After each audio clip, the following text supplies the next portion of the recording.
Sitting here where the sun sets low, golden rays painting skies aglow. Memories float like wisps of smoke, whispering tales from days ago. Each ray a story, every hue, echoes of laughter, tears too. The world slows down, time's a blur.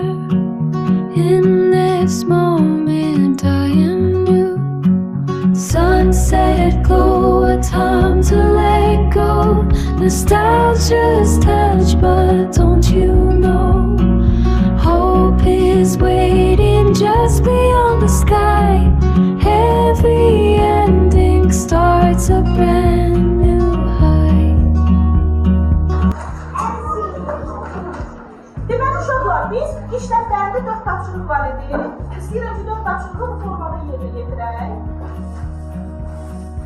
Video saytına girdik.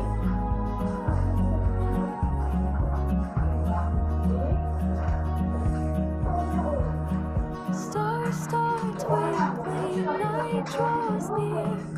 Promises made, Qiymətləndirmə də uşaqlar, diqqətli olun.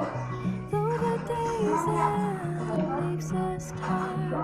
Tomorrow's Görürsünüz sual uşaqlar. Biraz sualı düşünün, hasilləri tapın. Hasilləri tapın. Görün cavab haradadır. Görün cavab haradadır. Haradadır, neylədir. Düşünün. guiding paths through life's design. With each day we find a way. İnci sağ yukarıda koyun, C yukarıda koyun, C yukarıda koyun.